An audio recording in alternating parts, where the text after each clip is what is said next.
اعوذ باللہ من الشیطان الرجیم بسم اللہ الرحمن الرحیم۔ شروع اللہ کے پاک نام سے جو بڑا مہربان اور نہایت رحم کرنے والا ہے۔ محترم سامعین، خالد بن ولید کی زندگی کے حالات اور واقعات کی قسط نمبر 11 میں آپ سب کو ایک مرتبہ پھر سے خوش آمدید۔ سامعین محترم، ویڈیو کو آخر تک مکمل ملاحظہ کر لینے کے بعد اپنی رائے کا اظہار کمنٹ باکس میں لازمی کیجیے۔ ویڈیو پسند آنے کی صورت میں چینل کو سبسکرائب کر کے ساتھ موجود گھنٹی کے بٹن کو لازمی دبا دیجیے۔ قریش غالباً بہت ہی تھک گئے تھے، وہ مارکے سے منہ موڑ گئے۔ تب رسول اکرم صلی اللہ علیہ وسلم کے ساتھیوں نے آپ صلی اللہ علیہ وسلم کے زخموں کی طرف توجہ دی۔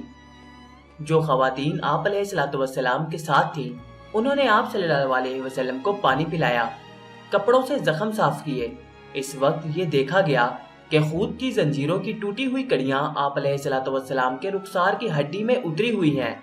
ایک صحابی ابو عبیدہ رضی اللہ تعالیٰ عنہ، جو عرب کے ایک مشہور جراح کے فرزند تھے، آگے بڑھے اور آپ علیہ السلام کے رخساروں سے کڑیاں نکالنے لگے، لیکن ہاتھوں سے کڑیاں نہ نکلی۔ آخر ابو عبیدہ رضی اللہ تعالیٰ عنہ نے دانتوں کی مدد سے ایک کڑی نکال لی۔ جب دوسری کڑی نکالی تو کڑی تو نکل آئی، لیکن ابو عبیدہ رضی اللہ تعالیٰ عنہ کے سامنے کے 2 دانت ٹوٹ گئے۔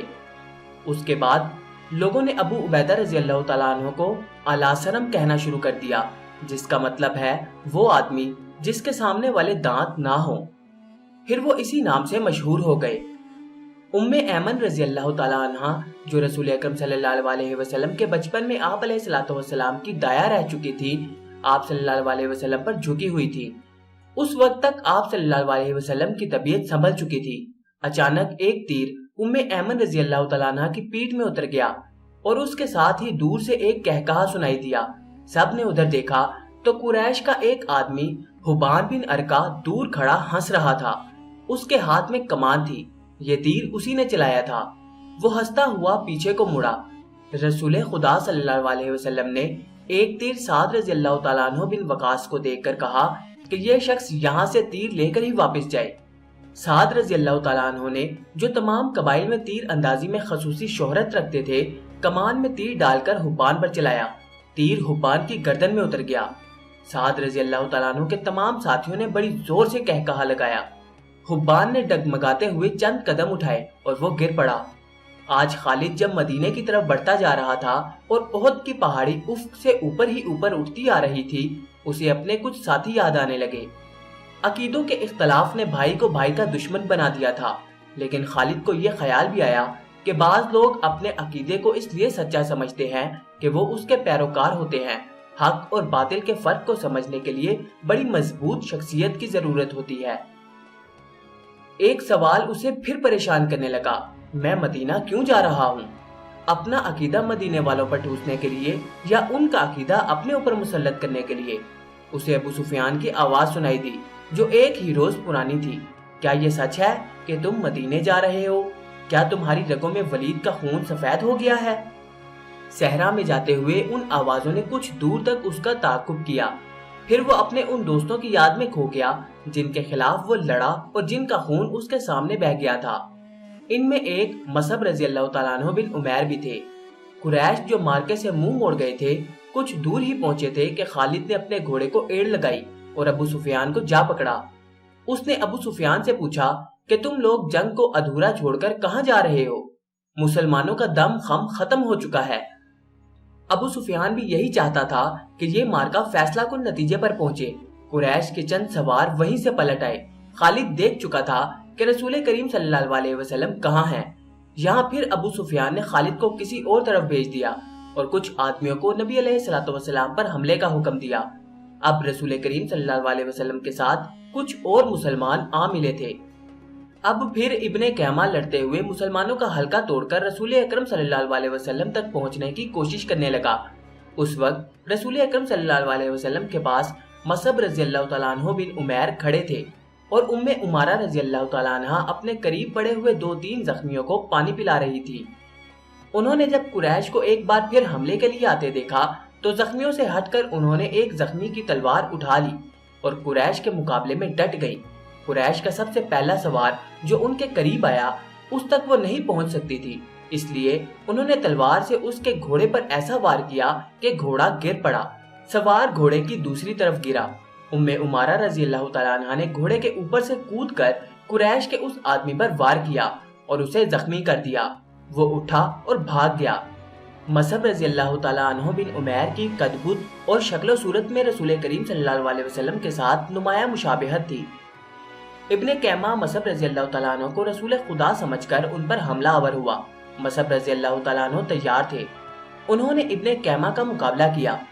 कुछ देर दोनों में तैग जनी हुई, लेकिन इब्ने कैमा का एक वार मसअब रजी अल्लाह तआला अन्हु पर ऐसा भरपूर पड़ा कि वो गिरे और शहीद हो गए। उम्मे उमारा रजी अल्लाह तआला अन्हा ने मसअब रजी अल्लाह तआला अन्हु को गिरते देखा। गैज़ो गज़ब से इब्ने कैमा पर तलवार का वार किया, लेकिन इब्ने कैमा ने जरा पहन रखी थी और वार करने वाली एक औरत थी, इसलिए इब्ने कैमा को कोई जख्म ना आया।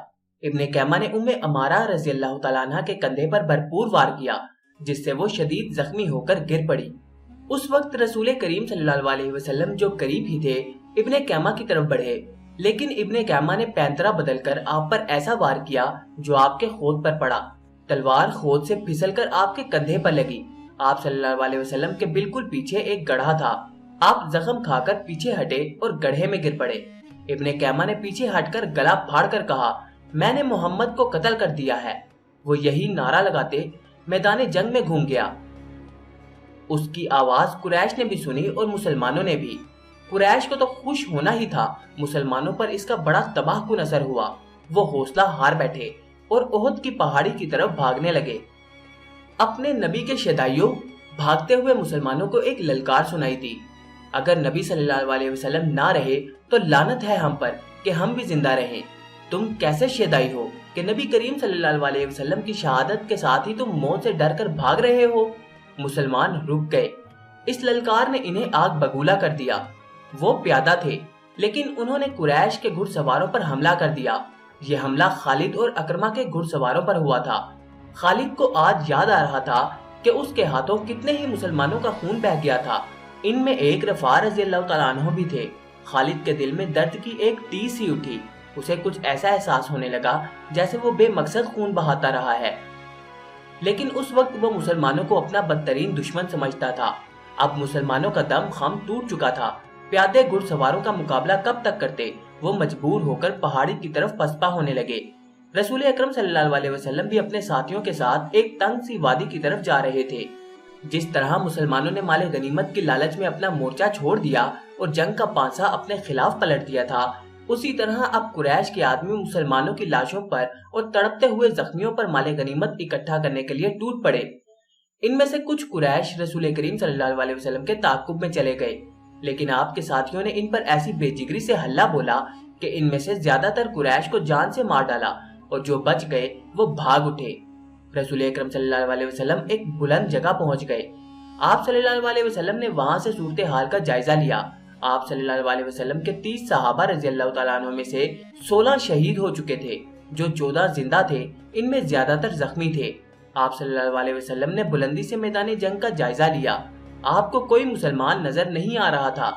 मुसलमान ये समझकर कि रसूल अकरम सल्लल्लाहु अलैहि वसल्लम शहीद हो चुके हैं, सख्त मायूसी के आलम में इधर उधर बिखर गए। कुछ वापस मदीने चले गए, कुछ कुरैश के इंतकाम के डर से पहाड़ी के अंदर जा छुपे। यहाँ रसूल खुदा सल्लल्लाहु अलैहि वसल्लम को अपने जख्मों की तरफ तवज्जो देने की फुर्सत मिली। आप सल्लल्लाहु अलैहि वसल्लम की बेटी हजरत फातिमा रज़ी अल्लाह तआला अन्हा, जो आपको हर तरफ तलाश करके थक चुकी थी, आप सल्लल्लाहु अलैहि वसल्लम के पास आ पहुंची। करीब ही एक चश्मा था। हजरत अली रज़ी अल्लाह तआला अन्हु वहां से किसी चीज में पानी लाए और आप अलैहिस्सलातु वस्सलाम को पिलाया। हजरत फातिमा रज़ी अल्लाह तआला अन्हा आप अलैहिस्सलातु वस्सलाम के जख्म धोने लगी। वो सिसक सिसक कर रो रही थी। सामईन मोहतरम, आज के इस किस्से के बारे में आपका क्या ख्याल है? कमेंट बॉक्स में अपनी राय से आगाज जरूर करें। वीडियो पसंद आई तो चैनल को सब्सक्राइब करके साथ मौजूद घंटी के बटन को लाजमी दबाएं। आपसे मुलाकात होगी अब इंशाअल्लाह ताला इसकी अगली नई किस्त में। तब तक के लिए अपना ख्याल रखिएगा। अल्लाह हाफिज।